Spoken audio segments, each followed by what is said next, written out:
Assalamualaikum warahmatullahi wabarakatuh. Alhamdulillah, wassalatu wassalamu ala rasulillah Sayyidina Muhammad bin Abdullah wa ala alihi wa sahbihi wa man walah, wa la hawla wa la quwwata illa billah, amma ba'd. Hadratul karami, ma'asyiral ulama al-fudala, ma'asyiral asatidzah al-kurama, hadirin para santri yang dirahmati Allah. Alhamdulillah, malam hari ini saya bisa bersilaturahim dengan panjenengan semua di tempat yang sangat mulia ini, Pesantren Salafiyah Syafi'iyah Sukorejo, Situbondo, Jawa Timur, Indonesia. Karena tadi juga menyanyikan lagu Indonesia, alhamdulillah. Lalu tadi moderator menerangkan sedemikian rupa, sepertinya undang saya itu salah. Karena saya juga bukan ahli sejarah. Rupanya moderator lebih ahli daripada saya. Cuman ada yang cocok saya, karena tadi moderator mengatakan kalau di medsos itu saya digolongkan aliran keras. Buktinya suara saya lebih keras daripada suara moderator. Jadi itu alasan kenapa masyarakat menstigmakan saya sebagai aliran keras, karena suara saya menyampaikan permasalahan yang landai, ilmu yang landai, tapi suara saya lantang. Saya punya kawan yang artinya sama, hampir sama, apa yang disampaikan landai, tapi dengan semangat yang luar biasa, seperti suara yang menggelegar, yaitu Ustadz Abdul Somad. Maka Ustadz Abdul Somad dengan suara menggelegar, walaupun hanya menyampaikan misalnya minum es itu halal, tapi karena suaranya menggelegar, minum es adalah halal, maka stigma sebagai ini termasuk aliran keras. Alhamdulillah. Sebaliknya saya juga menghormati para dai yang menjadi aliran lembut ya. Karena kalau khutbah Jumat biasanya dengan suara lembut itu. Saudara-saudara, mari kita beriman. Iman dibagi menjadi 3. Akhirnya makmumnya alhamdulillah, saya juga ngantuk. Ini aliran lembut, alhamdulillah. Jadi 2 aliran harus ada di mana?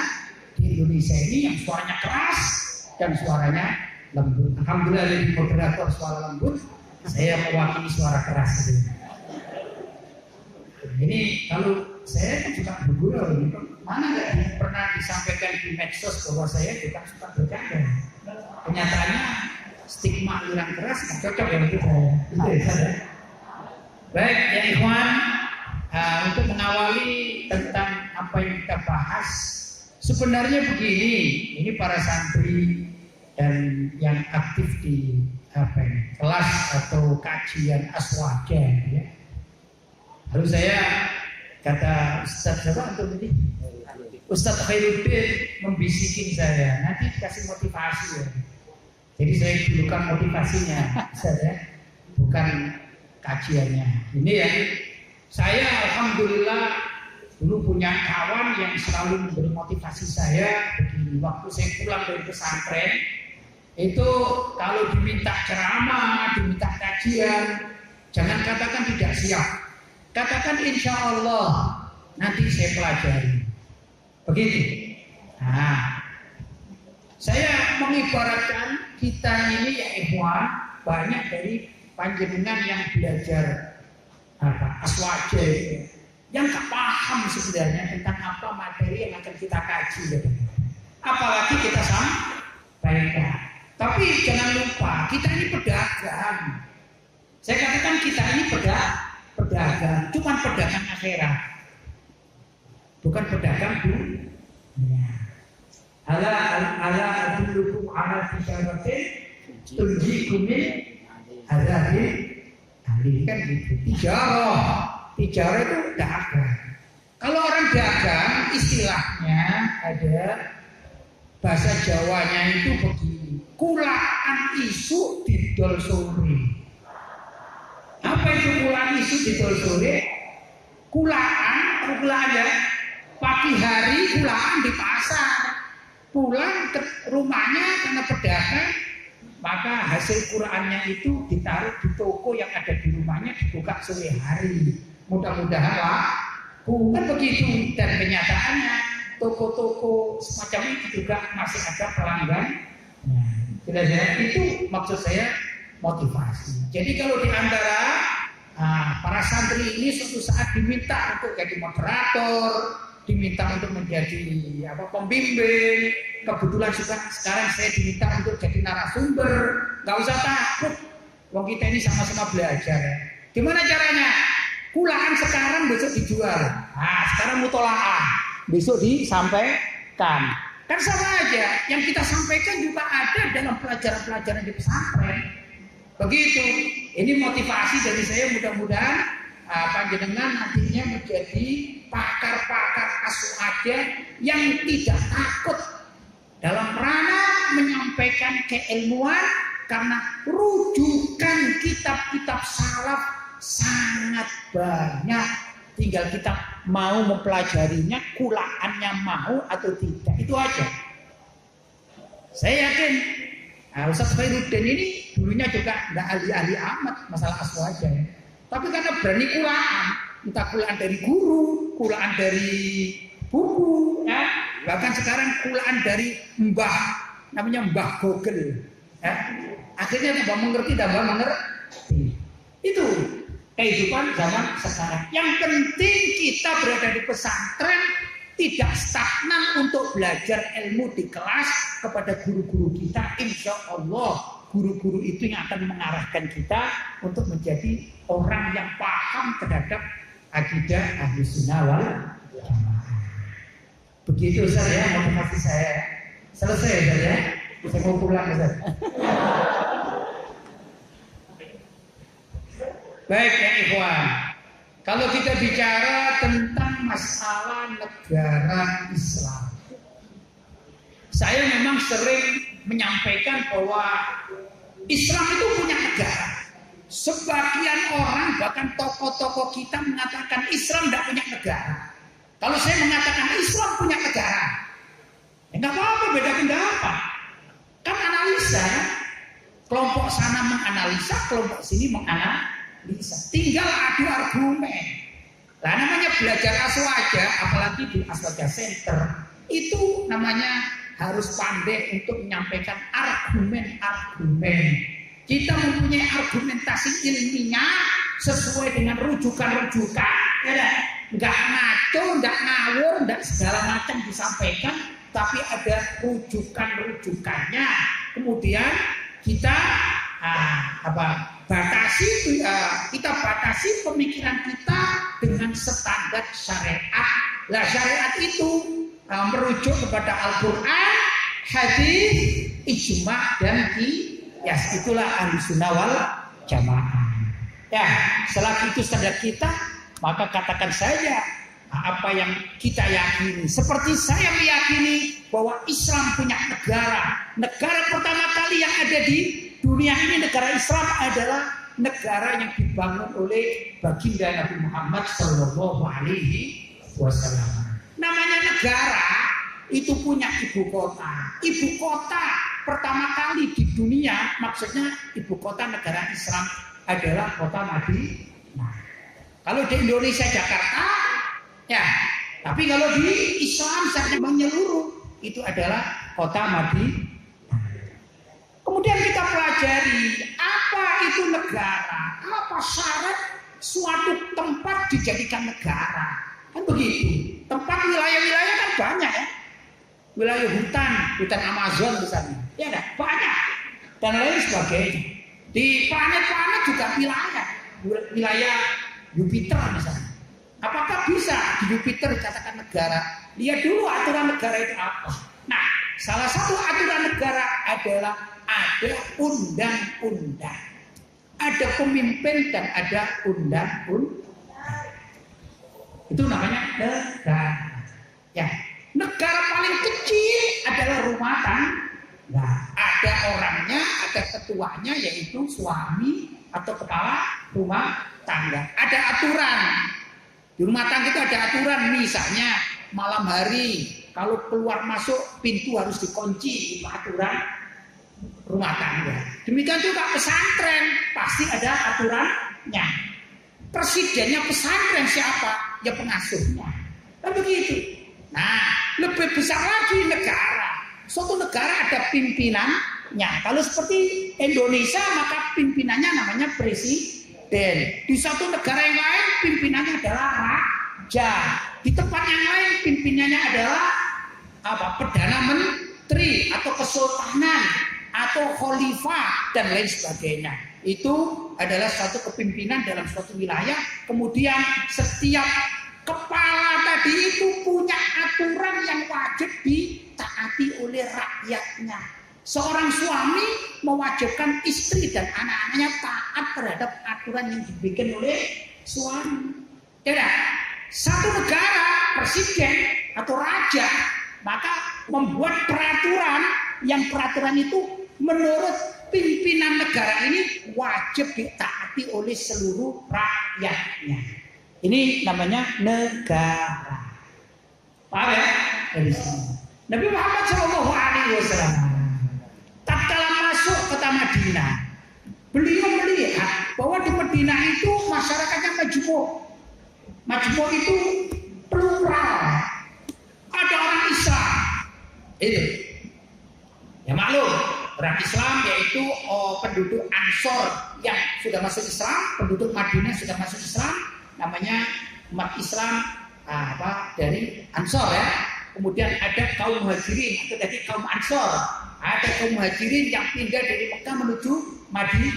Nah, saat awal Nabi Muhammad SAW masuk kota Madinah dan di situ sudah ada kaum Muhajirin dan Ansor, maka jumlah menurut sebagian riwayat kurang lebih, saya katakan kurang lebih, itu ada 1.500 orang Muslim baik Muhajirin dan Ansor. Begitu. Di sisi lain di Madinah itu ada kelompok-kelompok lain, ada kelompok Yahudi. Ya, kelompok Yahudi ada seperti kaum Bani Nazir, Bani Qainuqa, itu orang-orang Yahudi. Tapi terpecah-pecah dari wilayah-wilayah. Ya, wilayah-wilayah. Bahkan sebagian ahli sejarah, kalau kebenarannya wallahu ta'ala alam, saya baca di sejarah, itu banyak jumlahnya, sampai 4.000-an kurang lebih. Ya. Kemudian ada lagi kaum paganis, yaitu kaum yang menyembah patung, seperti kaum kafir Quraisy. Ya, kaum kafir Quraisy namanya kaum paganis istilahnya. Itu juga banyak, ya sekian ribu lah. Saya yang kaum paganis ini agak lupa, ini bacaan agak lama ini Ustaz ya. Mohon maaf kalau lupa, nanti klik Google aja tanya jumlahnya berapa. Nah, sudah ya ikhwan. Lihat Nabi Muhammad SAW sosok pimpinan yang luar biasa. Nabi Muhammad ini walaupun beliau seorang manusia masuk kota Madinah, tapi karena jiwanya ini, kalau sekarang dikatakan punya jiwa leadership yang sangat luar biasa, kata orang sekarang itu, maka seluruh penduduk Madinah itu menganggap, saya katakan menganggap bahwa Nabi Muhammad adalah sosok yang memang ditaati. Tidak semua orang berani untuk menghadapi Nabi Muhammad Sallallahu Alaihi Wasallam. Walaupun saat itu kalau dihitung-hitung jumlah umat Islam itu minoritas dibandingkan kaum-kaum yang lain. Ini kita bicara Madinah. Nah, tapi sosok Nabi Muhammad yang luar biasa. Kalau kita belajar tauhid kan, beliau mulai dari kecil itu punya sifat siddiq, amanat, tabligh, fatonah, dan mempengaruhi. Jangankan di Madinah, di kalangan orang kafir Quraisy, gitu kan ya, Mekah yang musuhan perang, itu aja Nabi Muhammad mendapatkan julukan Al-Amin, kan begitu ya. Ini luar biasa ini, dan ini berpengaruh pada masyarakat. Karena itu panjenengan semua kalau kepingin berdakwah, jadilah orang berpengaruh, tapi dengan hal yang positif.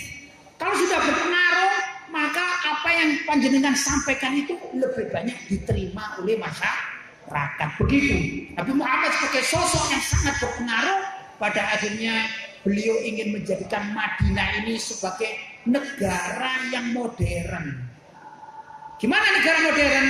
Yaitu negara yang menerapkan aturan main. Kalau kita mengatakan undang-undang negara, maka beliau merancang yang namanya Mitsaqul Madinah. Jadi disebutkan sebagai Piagam Madinah. Apa itu Piagam Madinah? Piagam Madinah adalah aturan main orang menetap di Madinah. Kita tidak mengatakan Nabi Muhammad presiden atau raja, tidak. Tapi sifat itu ada pada Nabi Muhammad. Nabi Muhammad adalah pemimpin. Pemimpin di negara Madinah sebagai pusat ibu kota negara Islam seluruh dunia. Begitu. Ini tentu ya versi saya, wong saya memahaminya seperti itu. Ya.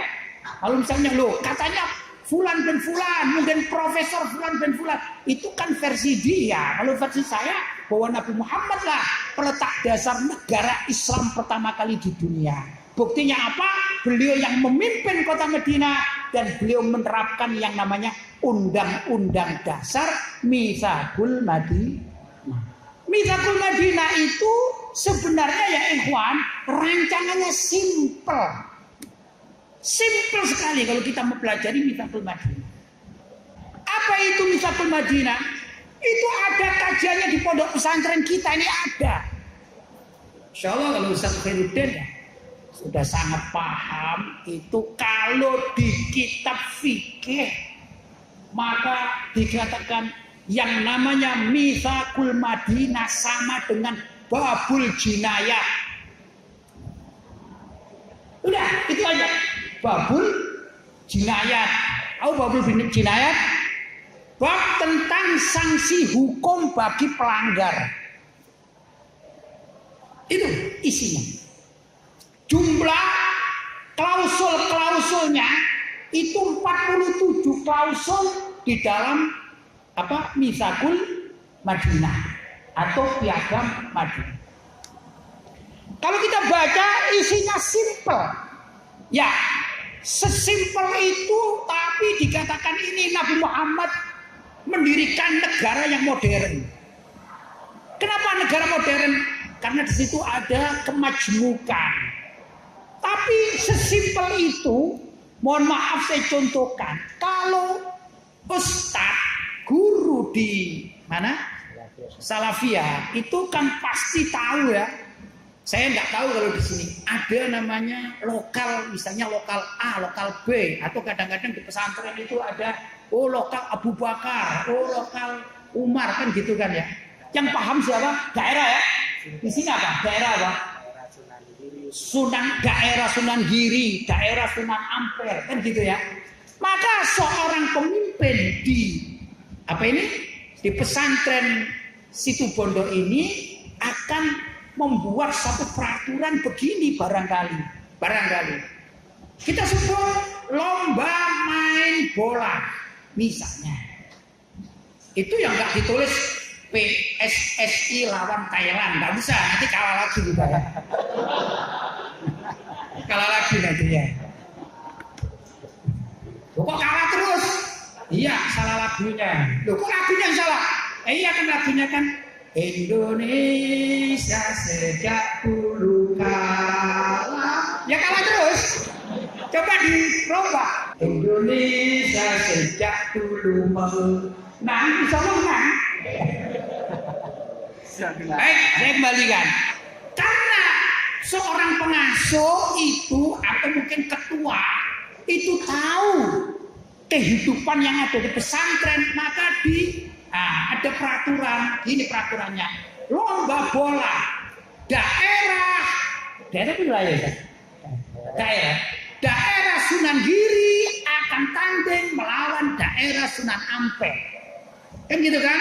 Daerah Malik Ibrahim akan tanding dengan daerah Sunan Gunung Jati misalnya. Kenapa? Karena ini yang mengatur orang dalam, begitu. Paham ya? Jangan dianggap yang mengatur itu nggak tahu dunia luar, jangan gitu. Seperti tadi, kalau Kalau ditanya, Pak Ketua, gimana lomba dong kita PSSI lawan Thailand? Oh iya, kalah kita ya. Nah, tahu ternyata. Demikian juga saat itu Nabi Muhammad SAW dengan aturan yang simpel, ya, beliau menerapkan seperti begini.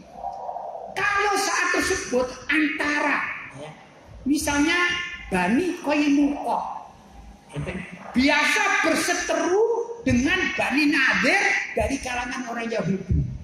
Dan saat tersebut yang namanya antar suku itu adalah suku perang-perang dan perang. Begitu. Nah, ini memang zamannya. Karena itu kan ada surat ayat ini tentang haramnya berperang di bulan Ashurul Hurum. Yas'alunaka 'anil syahril harami qitalun fi. Qul qitalun fi kabir. Ingat tidak ya? Yas'alunaka, mereka orang-orang bertanya kepadamu, hai Nabi Muhammad, 'anil syahril haram, tentang bulan haram yaitu Ashurul Hurum. Ya. Qitalun fi, apa hukumnya perang di saat itu? Qul, katakan hai Nabi Muhammad. Qul kita fihi kabir. Kalau engkau memulai perang di bulan-bulan itu dosanya besar. Loh kok aneh? Iya, karena saat itu antar suku satu dengan yang lain suka perang. Tapi kalau sudah Ashurul Hurum libur perang. Begitu. Santri ada waktunya mengaji, tapi saat tertentu minta liburan pesantren. Lah orang dulu juga minta liburan tidak perang. Jelas ya? Itu kondisi umat. Maka Nabi Muhammad mengatur. Di dalam klausul-klausul itu tetap mengatur. Gimana salah satu aturannya? Misalnya, kalau ada Bani Nadir berperang melawan Bani Qainuqa, kok ada yang mati, maka yang membunuhnya, kalau biasanya suruh bayar diat, tetap bayar diat. Begitu. Tapi ditulis dalam suatu undang-undang. Paham ya? Itu gambaran Mitsaqul Madinah. Semuanya atau rata-rata dari 47 klausul itu mengatur tentang pembunuhan yang paling banyak. Kenapa? Ya saat itu banyak demikian. Kalau di Indonesia nggak ada pembunuhan, ya mungkin yang diatur perlu adalah perda syariat. Contoh misalnya perda syariat nggak boleh permainan dingdong misalnya. Tahu dingdong ya? Nah, atau boneka capit kalau saya lihat di sini ya. Nah itu kan harus ada peraturan. Ya. Kalau saya mengenal di Malang dingdong, kalau di sini boneka capit. Itu mestinya diatur dalam perda syariat. Begitu loh kurang lebih. Kok nggak ada perda syariat tentang pembunuhan? Di Indonesia ini sulit. Masalah pembunuhan nggak mungkin diurusi dengan perda syariat. Nah, di zaman Nabi yang diurusi kebanyakan pembunuhan dan peperangan, maka dalam 47 klausul rata-rata bicara tentang masalah pembunuhan. Tapi ini tiada lain adalah babul jinayah. Jelas ya? Ya, jelas itu namanya sejarah. Sejarah Mitsaqul Madinah. Termasuk yang saya ingat gitu ya. Saya tadi kan bilang kulaan pagi dijual sore gitu ya, tidak apa-apa ya. Nah itu dalam klausul Piagam Madinah, klausul Piagam Madinah itu ada pasal 21. Saya bacakan terjemahannya ya. Barang siapa yang membunuh orang beriman dan cukup bukti atas pembunuhannya, maka harus dibunuh juga, maksudnya qisas. Kalau ada orang membunuh, sudah ada bukti, maka wajib dikisos. Paham ya? Ini klausul yang nomor 21. Kecuali wali yang terbunuh rela menerima uang tebusan atau diat.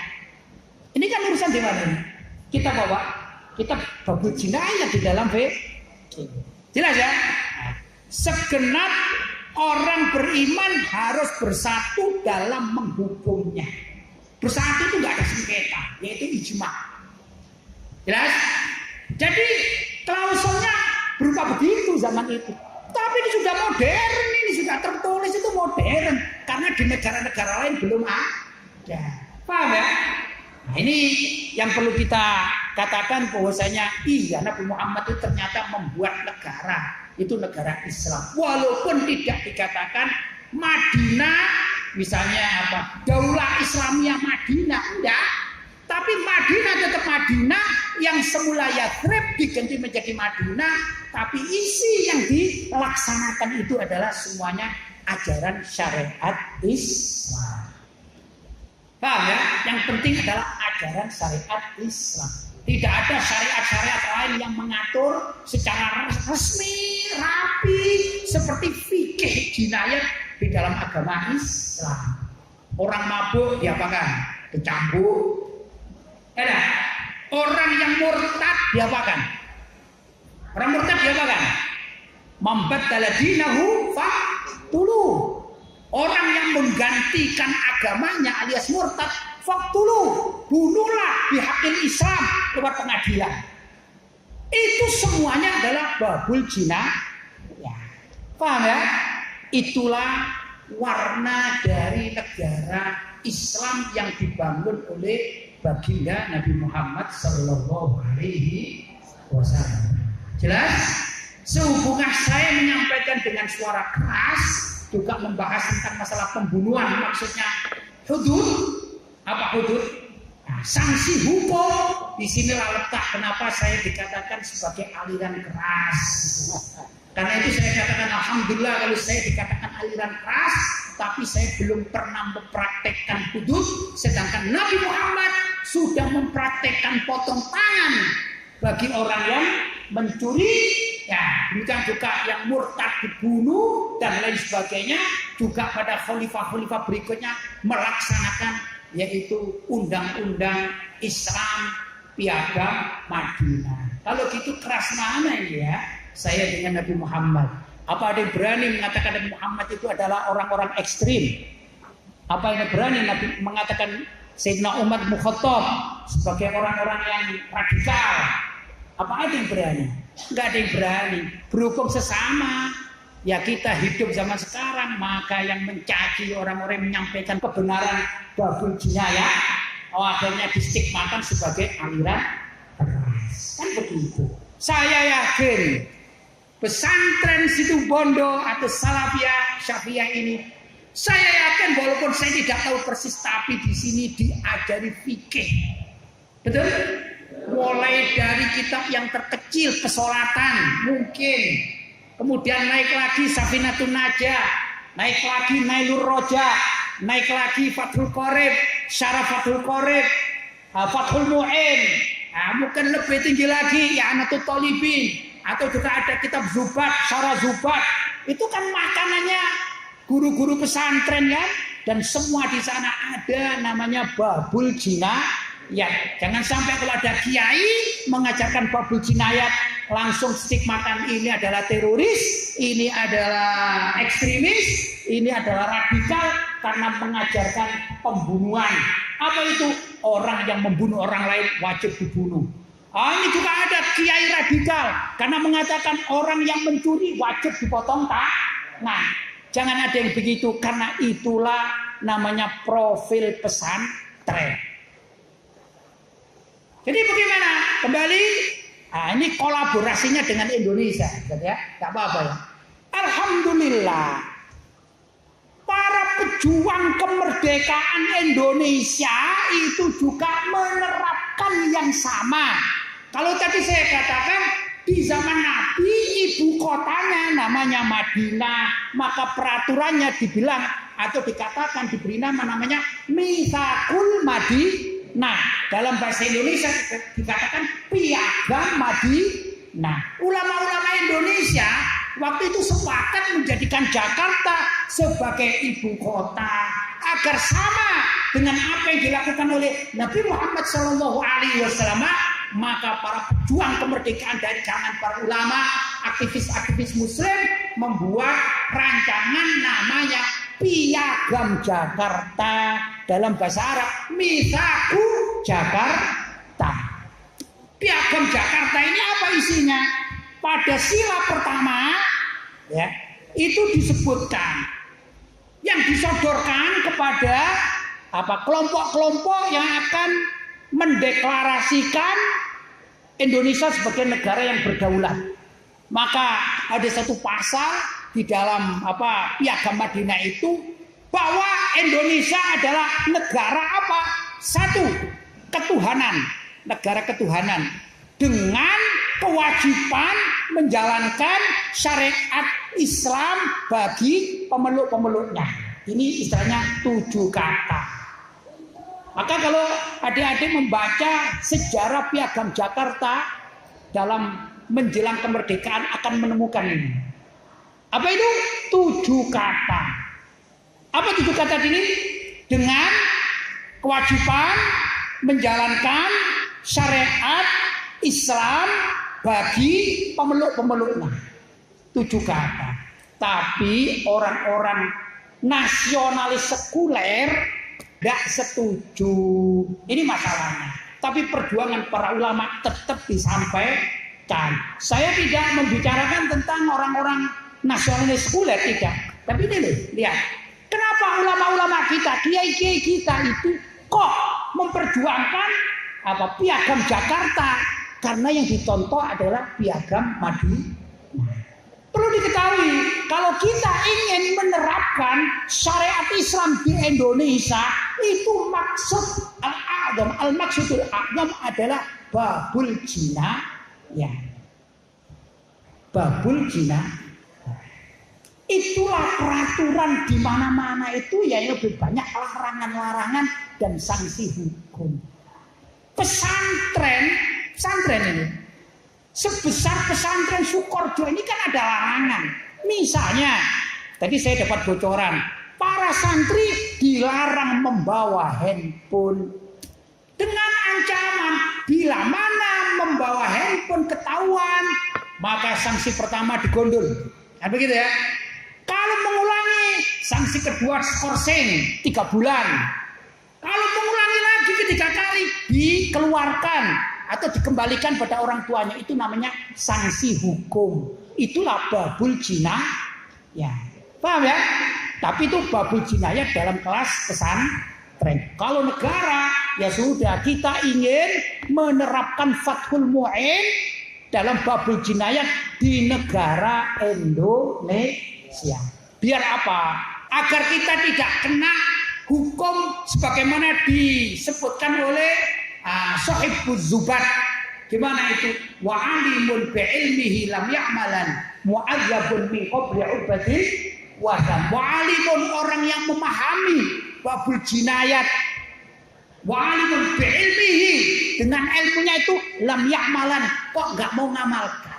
Jangankan ngamalkan, membaca, menyampaikan di masyarakat, menyampaikan di pemerintahan, menyampaikan di DPR MPR, enggak mau. Bagaimana mau mengamalkannya? Wa aliman bi'ilmi lam ya'malan, besok di akhirat mu'adzabun, dia akan disiksa min qabli, sebelum ubadil watan, para penyembah berhala. Naudzubillah min dzalik. Loh, kalau sekian banyak kiai-kiai di Indonesia nggak ada yang berani mengamalkan ini, apalagi rela, apalagi mengatakan nggak penting syariat Islam di Indonesia, nggak penting. Ya menurut saya bubarin saja nih pondok-pondok pesantren yang mengajarkan syariat Islam, betul? Kenyataannya gimana? Pondok pesantren masih banyak, alhamdulillah. Tinggal tangan-tangan terampil dari pondok-pondok pesantren, khususnya panjenengan yang hadir sekarang ini. Saya tunggu kalau panjenengan sudah jadi alumni pondok sini. Ayo, jadi apa saja. Mudah-mudahan panjenengan mulai jadi RT, RW, naik lagi jadi camat, kemudian naik lagi jadi bupati, kemudian jadi gubernur, akhirnya jadi presiden. Ayo diamalkan. Jangan sampai kita kena wa alimun bi'ilmihi lam ya'malan mu'adzabun min qabli ubadil wasan. Kita bikin peraturan-peraturan, mulai peraturan RT, dilarang ada perjudian, dilarang ada prostitusi, dilarang ada minuman keras dan lain sebagainya. Ini adalah bentuk tanggung jawab kita yang mengerti ilmu. Kalau panjenengan jadi RW, maka diluaskan pengertian itu. Kalau panjenengan jadi bupati, demikian juga Kabupaten Situbondo dilarang ada kemaksiatan. Misalnya kemaksiatan pelacuran, kemaksiatan atau perjudian, karena itu termasuk babul jinah.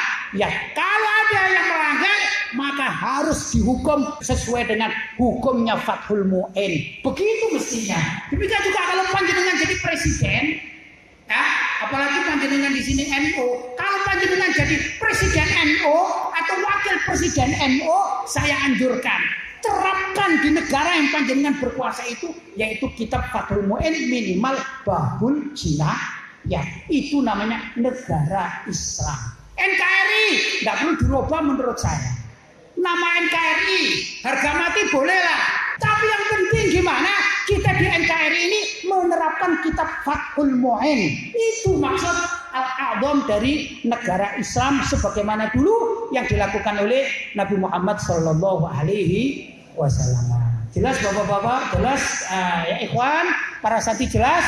Mudah-mudahan prolog dari saya ini cukup untuk jadikan diskusi yang baik, dan mudah-mudahan keluar dari sini saya tidak istigmakan sebagai narasumber yang menjadi aliran keras, gitu ya. Karena yang saya sampaikan adalah fikih yang juga diajarkan oleh Ustadz Khairuddin. Jadi sama, kalau saya keras, beliau lebih keras daripada saya. Itu saja. Wassalamualaikum warahmatullahi wabarakatuh. Waalaikumsalam. Perkenalkan, nama saya Nalfandi Esramedi Hasan Lombok. Lombok NPB. Yang Lombok menanyakan, apa alasan Rasulullah mengisah seseorang kok bisa sampai kasar kayak gitu? Kok bisa apa? Gitu. Kasar. Oh, keras. Apa alasan Rasulullah mengisah? Kesan keras. Terus kok bisa hukumnya wajib mengisah seseorang apabila sekarang kita bilang ke pemerintah, pemerintah, saya dapat dari ilmu di pondok pesantren bahwasanya kalau orang yang mencuri dan membunuh sesama manusia itu dikisah. Saya sudah bilang ke presiden Jokowi. Nah, ternyata bisa pas sekali saya bilang ke Jokowi, dia itu tidak mau untuk menyebarkan apa yang saya itu, atau membuat undang-undang. Terus menanya apa yang patut hukuman bagi si pemerintah itu? Apakah si pemerintah itu harus kita sama hukuman yang sebisanya menemukan seorang apabila si pemerintah itu menemukan seorang mencuri, terus dia mendalam, padahal dia tahu bahwasanya kalau mencuri itu dipotong tangannya, terus hukuman apa yang patut bagi dia? Apakah dia dipotong tangannya dan hukuman itu bukan hanya saja, di dunia juga harus. Terima kasih. Bismillahirrahmanirrahim. Yang pertama yang saya jelaskan menjadi bertugas. Tadi kan beliau menjelaskan bahwa negara Islam pertama kali ada itu pada sejak zaman Baginda Nabi Muhammad SAW. Negara Islam. Negara Islam. Dikarenakan beliau membuat aturan dan menjadi seorang pemimpin yang dimana memimpin dari negara tersebut. Yang menjadi pertanyaan saya seperti ini. Di zaman Nabi Musa ataupun sebagainya seperti selainnya Nabi Musa seperti Nabi Sulaiman atau Nabi Daud, itu juga kan memiliki umat, juga memiliki peraturan yang dimana peraturan ini harus ditaati, harus diikuti lah. Dan juga memiliki undang-undang, salah satunya dia kalau kena najis ya baginya harus dipotong keseluruhan tanpa penelitian. Kenapa pada zaman Nabi Musa ataupun dan lain-lain itu tidak dikatakan negara Islam? Dan itu saja untuk pertanyaan. Terima kasih. Assalamualaikum warahmatullahi wabarakatuh. Waalaikumsalam. Terima kasih banyak.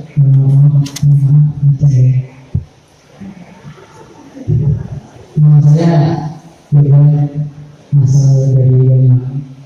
Kayak saya kan begini, apa yang saya ketahui selama ini, kenapa baginya ya yang kita pelajari selama ini, mungkin oleh orang-orang yang di sana, di samping kita yang mengatakan kita Islam ini negara yang sangat terasa, negara yang sangat menampakkan kekerasannya.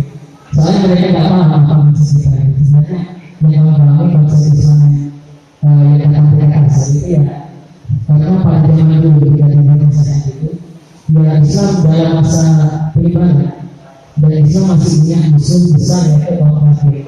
Dimana kalau Islam masih menunjukkan kebenaran, maka kaum Islam akan direka oleh kaum kafir. Itu yang saya paling beda. Pertanyaan saya, gimana cara menerapkan konsep Islam yang sedemikian rupa di kitab-kitab klasik agar tidak terjadi konsep Ramadan alami yang sering dibawakan oleh gaya-gaya di sana. Soalnya orang-orang di samping juga sering melihat karena bisa makan pertama, tapi kok masih kayak gini. Mungkin itu yang terima kasih. Orang Indonesia ini kayaknya, lihat ya, dari saya, kayaknya sepertinya itu golongan orang-orang yang yu'minuna bi ba'dil kitabi wa yakfuruna bi ba'dil kitab. Kayaknya begitu orang Indonesia. Apa artinya yu'minuna bi ba'dil kitab?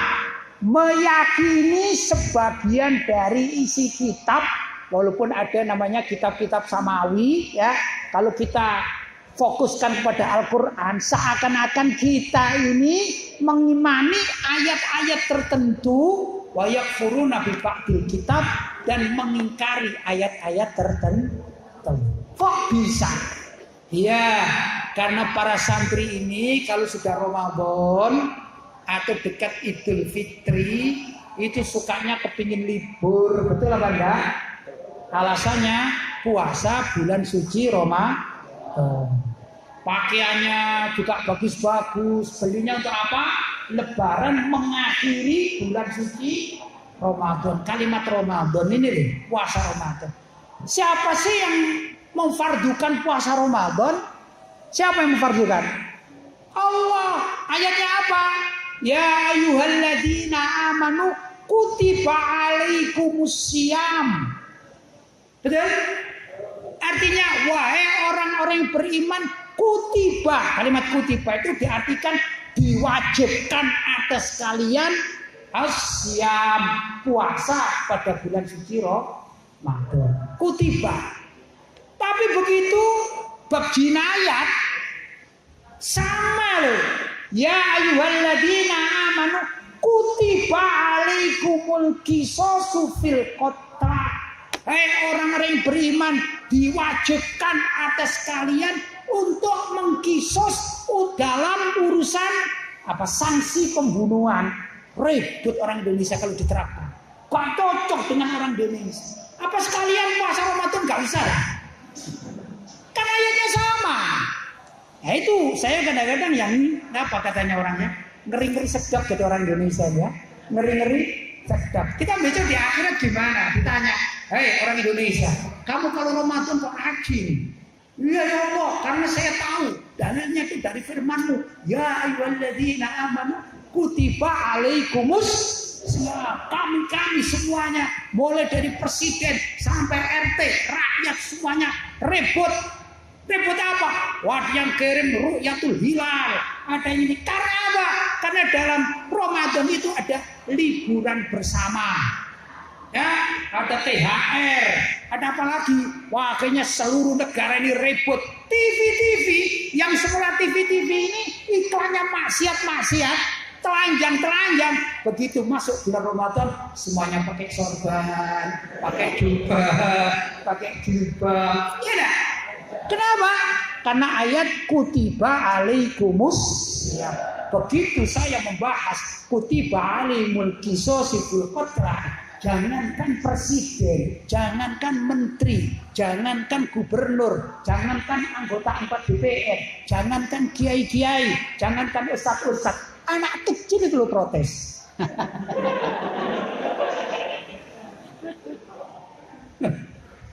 Betul ya? Itulah Indonesia. Jadi kita jadi warga Indonesia itu ngeri. Paham sekarang? Nah itu sedikit. Jadi Nabi Muhammad tidak kasar, tidak, itu perintah Allah. Perintah Allah. Ya Nabi Muhammad orang yang taat, ya tidak mungkin mengingkari perintah Allah. Itu alasannya. Paham? Baik. Kemudian apa ya? Santri mencuri hukumannya apa? Tadi ya ada pertanyaan. Gimana kalau santri mencuri? Begini. Pertama, yang namanya kisos itu yang melaksanakan bukan kita, tetapi hakim pengadilan yang ditunjuk oleh negara. Bahkan sebenarnya seorang amir, seorang khalifah, bahkan juga seorang presiden itu dalam kedudukan dalam kitab fikih jinayat adalah hakim tertinggi. Nah, ya. Tatkala Sayyidina Abu Bakar As-Siddiq, pertama tatkala Nabi Muhammad SAW memerintahkan umat Islam, maklum beliau seorang nabi. Kita tidak perlu membahasnya karena ini adalah ada firman Allah, ada sabda Nabi yang semua adalah rujukan bagi umat Islam. Tapi setelah beliau wafat, ini yang ingin saya sampaikan. Tatkala Sayyidina Abu Bakar As-Siddiq radhiyallahu taala anhu menjabat sebagai khalifah pertama. Ini ya, maka bila mana ada permasalahan jinayat, beliaulah sebagai hakim tertinggi.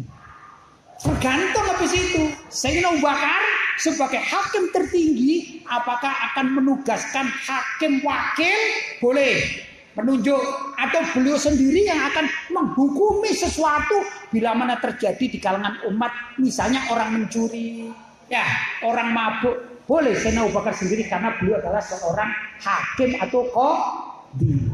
Paham ya? Jadi yang melaksanakan apa? Menghukum ketok palu itu adalah hakim tertinggi. Kalau di negara biasanya namanya presiden atau raja. Paham ya?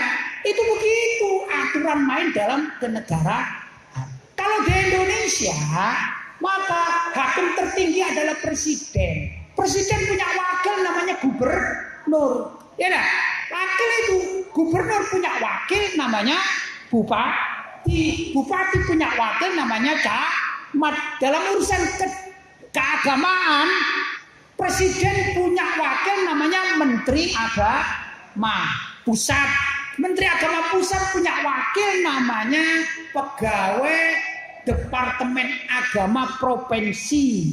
Departemen agama provinsi punya wakil namanya ketua Departemen Agama tingkat kabupaten atau kodya. Nah, dari Kementerian Agama itu punya wakil di bawah namanya pihak KUA. Paham ya? KUA. Ini terakhir, yaitu tingkat kecamatan. Juga tingkat kelurahan ya. Wadah wakil-wakil di sana. Buktinya apa ya ikhwan? Ini nanti adik perlu tanya sama ustadz-ustadz ya. Ini gimana kalau ada wanita gak punya wali keluarga bila mau menikah? Siapa jadi walinya? Wali hakim. Dan siapa wali hakim yang berhak menikahkan di Indonesia ini? Adalah pihak KUA. KUA itu siapa? Wakil dari Departemen Agama tingkat kabupaten. Kepalanya ini kepala KUA, kepala Depak kabupaten. Wakilnya siapa? Wakilnya ketua atau kepala Kementerian Agama mana ini? Provinsi. Lah, kepala Depak provinsi adalah wakil dari Kemenak, Kementerian Negara Nasional. Kemenak itu siapa? Kemenak adalah wakil dari presiden. Saya tanya sekarang, kalau ada presiden wanita di Indonesia, pertanyaan saya kepada panjenengan yang ahli Bahsul Masail Fiqhiyah, sah enggak KUA yang laki-laki mengakatkan wanita yang tidak punya wali keluarga, diakatkan ini oleh wali KUA atau wali hakim? Sah atau tidak sah? Presidennya wanita? Enggak sah. Enggak sah, enggak. Naudzubillah min dzalik. Sebab apa? Sebab menjadi wali hakim wajib laki-laki. Betul ya? Ini rentetan. Ulama-ulama zaman dahulu kala, kiai-kiai zaman dahulu kala yang tidak kena pemikiran-pemikiran liberal itu mengharamkan. Presiden wanita mengharamkan karena rentetannya kasihan perempuan-perempuan yang tidak punya wali wali mujbir ya, wali keluarga. Karena yang mengangkatkan adalah wali hakim. Begitu ulama-ulama kita itu hati-hatinya zaman dahulu kala. Beda dengan sekarang, rujukannya bukan ayat Al-Quran, bukan hadis, bukan tafsir Jalalain, tapi menggunakan tafsir jalan lain. Maka diperbolehkan presiden wanita dan segala macam, karena tafsirnya tafsir jalan lain. Ini yang terjadi zaman sekarang, rusak jadi. Itu yang terkait masalah pencurian. Gimana? Untuk santri, jangankan santri yang mencuri, gak bisa dihukum dengan potong tangan. Pejabat koruptor jelas-jelas itu 1 miliar 2 miliar gak ada yang berani potong tangan. Kenapa? Karena pemerintah Indonesia ini hanya yu'minuna bi ba'dil kitab wa yakfuruna bi ba'dil kitab. Urusan liburan, lebaran, liburan Ru'yatul Hilal, liburan Ramadan semua rame. Ya, semangat. Kan begitu. Begitu urusan jinayat mengkeret katanya ya, langsung nggak ada yang bicara, nggak ada yang beriman kepada ayat-ayat ini. Repot. Itulah Indonesia. Sebenarnya dosa kita ini tak paham tapi tidak berani ngomong. Kan kita paham kan urusan ini, maka wajib bicara. Tapi hati-hati kalau panjenengan bicara nanti dituduh aliran keras. Ini masalahnya. Kalau Ustaz aja itu saya aliran keras ya. Oh enggak ya, ya, ini masalah yang ada di sekitar kita. Padahal apa yang kita sampaikan ini benar-benar apa yang dipelajari di dalam pondok-pondok pesantren seluruh Indonesia, khususnya pondok-pondok Nahdlatul Ulama. Tapi begitu keluar, nggak ada yang namanya nilai-nilai seperti tadi. Baik. Kemudian ada pertanyaan, gimana dengan para nabi terdahulu? Ya, kok gak dikatakan misalnya Nabi Sulaiman, Nabi Musa, kok saya tidak mengatakan negara Islam pertama kali di dunia. Lewang ini loh judulnya Sirah Nabawiyah, maksudnya sirahnya Nabi Muhammad. Coba panitia bilang Sirah Nabi Adam wa ala alihi wa sahbihi ajma'in. Saya terangkan ngaji sama saya. Kira-kira setahun saya di sini toh. Sanggup? Wong kita dibatasi. Saya katakan ini moderator ini sudah membatasi saya kesulitan mengatur waktu. Nabi Muhammad hidup 10 tahun di Madinah, saya dikasih 45 menit. Gimana menerangkan lengkap? Betul ya? Jadi saya mohon maaf, jangan protes sama saya, protes sama moderator saja.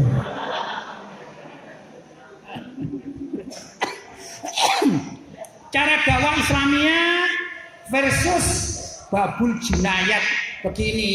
Kalau kita lagi membahas tentang metode dakwah, ya saya tidak merangkan seperti ini.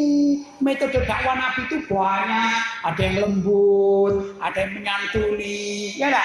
Ada yang sedekah, ada yang ziarah kubur, kan gitu kan? Ada Bapak Habib juga ada ya. Jadi Nabi Muhammad Bapak Habib tentang tawasul. Tapi kan nggak seru jadinya. Lah saya dikasih masalah hukum negara ini gimana?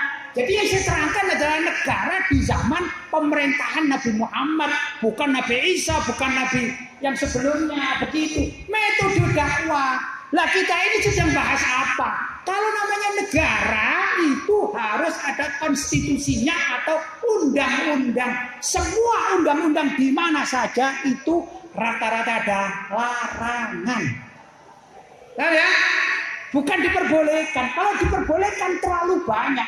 Misalnya pesantren kita ini menulis di suatu tembok yang kira-kira 10 meter itu ya. Ditulis begini, santri boleh makan, embo juga boleh. Kan nggak perlu ditulis.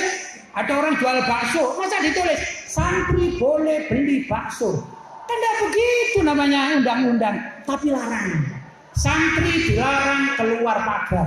Mau beli bakso, beli dawet, beli apa? Ini karena di luar pagar berarti nggak boleh. Kan begitu. Jadi namanya aturan itu pasti bab larangan mayoritas. Paham? Maka negara yang benar adalah negara yang menerapkan babu jinayat dalam keadaan dalam kapasitas kita katakan sebagai negara Islam. Di zaman siapa? Tentu kita mengatakan fi ummatin Nabi Sallallahu Alaihi Wasallam, pada sisi kehidupan umatnya Nabi atau umat Rasul Sallallahu Alaihi Wasallam, bukan umat-umat terdahulu. Paham? Ya, ini yang kita bahas. Ini jawaban dari saya. Begini ya ikhwan. Tadi ya ada satu yang terlupa ya. Gimana dengan babu jinayat? Apakah bisa dilaksanakan? Begini, kalau menurut saya, sebenarnya bisa kalau kita berani, tapi tidak bisa kalau kita tidak berani. Begitu, intinya begitu. Masya Allah, para wali songo itu luar biasa, merombak orang yang kafir menjadi muslim itu berani mereka. Pangeran Diponegoro mungkin tidak seperti kita. Ya. Saya pribadi saat ini karena diminta mengisi pengajian maka saya pakai imamah, saya pakai jubah. Ya. Tapi mungkin kalau besok saya akan pulang. Halo Pak Sopir, saya bilang, gimana kalau kita rekreasi pasir putih misalnya? Ya masa saya pakai gini ya enggak? Ya, paling saya lepas pecinya gitu ya, sarungan tetap gitu, tapi nggak pakai imam. Tapi saya heran Pangeran Diponegoro. Kita umat Islam nggak suka sama patung, betul? Bahkan kita mengatakan orang dipatungkan haram. Tapi saya berterima kasih kepada ahli sejarah yang mematungkan Pangeran Diponegoro. Dalam keseharian tiap hari yang kita lihat di mana-mana Pangeran Diponegoro menggunakan pakaian jubah, terus imamah, jubahnya, pakai kendaraan. Itu Islami enggak? Islami enggak? Ekstrim enggak? Ekstrim.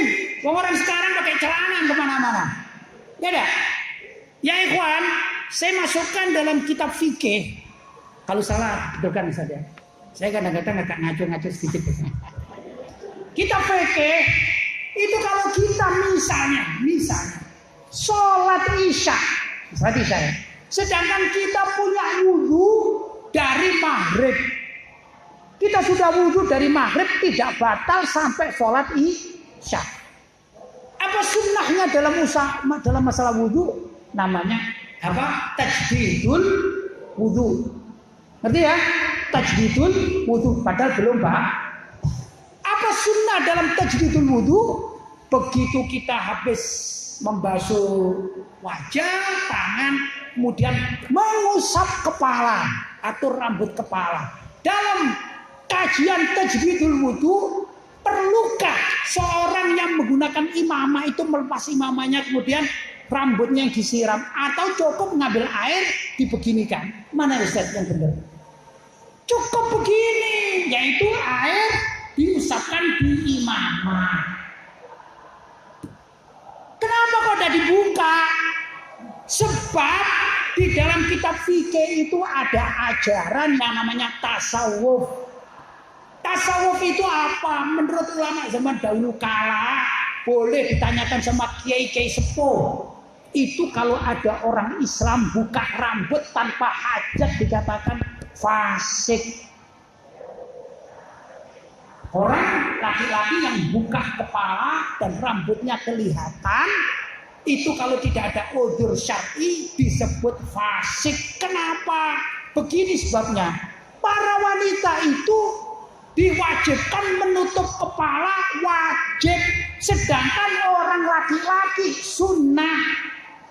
Orang meninggalkan sunnah itu namanya fasik menurut ahli tasawuf zaman dahulu kala. Sekarang sudah ingkorot, hampir hilang ilmu itu. Orang NU zaman dahulu kala kalau sholat tidak pakai peci dianggap tidak sah. Orang zaman dahulu kala dianggap tidak sah. Orang zaman sekarang pengurus NU itu lo tidak pakai peci, PBNU lo tidak pakai peci. Itu bukan fasik apa fasik itu. Fasik menurut fatwa para ulama salaf terdahulu. Ini kan ingkorot namanya. Nah kembali lagi kepada dakwah tadi. Kalau kita memberlakukan kitab fikih, nggak ada namanya takut, nggak perlu takut. kita ini. Sampaikan kebenaran. Kalau saya sekarang dikatakan sampean kok keras, mulai dulu saya keras. Kenapa saya bangga mengikuti para ulama salaf? Saya nggak mau buka hili, apalagi kalau saya di pengurus apa, tampil di depan buka, enggak, nanti saya dikatakan fasik seperti dawuhnya para ulama terdahulu. Ringan saja. Ada enggak? Mohon maaf ya. Ada enggak foto-fotonya Kiai As'ad yang enggak pakai peci? Ada enggak? Enggak ada. Beliau khawatir dikatakan fasik. Tidak seperti sekarang. Sekarang itu banyak tokoh-tokoh NU yang enggak pakai peci, tapi tidak merasa berdosa. Nah ini namanya berbeda karakter. Kalau kita menerapkan seperti yang diterapkan oleh kiai-kiai NU zaman dahulu kala, enggak masalah. Enggak ada kejadian takut dituduh keras, takut dituduh radikal. Yang nuduh itu sebenarnya kan orang barat, orang kafir-kafir. Cuma saja orang-orang sekarang ikut-ikutan. Katanya orang Madura norok buntet. Begitulah. Maka kalau tadi siang saya mengisi juga ya, saya katakan, hei kawan-kawan yang belajar aswaja, ini ada Ustaz Khairuddin. Pelajari 3 hal yang harus dikuasai bagi orang yang ingin menjadi ahli aswaja. Pelajari akidah yang matang. Semua kitab akidah, tauhid. Kitab tauhid itu mulai apa ya? Kalau di sini apa? Tauhidnya apa? Aqidatul Awam. Naik lagi terus Kifayatul Awam. Ada naik lagi sampai pada Jauharatul Tauhid ya. Tambah lagi sampai apa? Ibana. Nah itu dikuasai. Satu. Yang kedua, kuasai semua kitab-kitab fikih minimal mazhab Syafi'i. Kayak tadi saya terangkan, mulai dari kecil. Apa? Kecil. Apa tadi yang kecil saya sebutkan ya? Mabadiul Fiqhiyah atau kesolatan. Sampai kitab-kitab yang besar-besar, Fathul Mu'in, I'anatul Thalibin, apa Fathul Wahhab, terserah, pokoknya besar-besar itu ya. Hafalkan semua, habiskan itu pelajaran itu ya. Yang ketiga, belajarlah tasawuf dengan mulai yang dasar seperti kitab Bidayatul Hidayah. Ya dah. Atau mungkin di sini ada akhlak ta'limul muta'allim, akhlakul banin, sampai yang besar-besar, sampai kitab-kitab tasawuf seperti kitabnya Imam Ghazali yaitu Ihya Ulumuddin. Kalau panjenengan menguasai 3 materi ini mendalam, maka otomatis panjenengan akan menjadi pakar-pakar aswaja yang mengikuti thariqatus salaf ahli sunnah wal jamaah. Tapi kalau enggak, maka panjenengan akan terbawa arus dengan pemikiran liberal. Liberal itu apa kata gue? Yang penting gue merdeka. Enggak cocok dengan apa pemikiran ya ditolak saja kan gitu ya. Kayak saya ini, apa itu nggak laku sekarang? Karena apa? Hidup di zaman sekarang kok kepingin zaman Nabi Muhammad dulu. Pulang aja kampung ke sana, ke negara Arab. Jadi kira negara Arab sekarang nggak modern apa? Nah ini adalah pemikiran-pemikiran yang picik di dalam beragama. Mestinya orang itu semakin mendalam agamanya, maka dia semakin modern. Arti modern di sini maju. Maju apa? Maju untuk mendekat kepada Allah Subhanahu wa Ta'ala. Itu saran saya. Jelas ya? Jelas?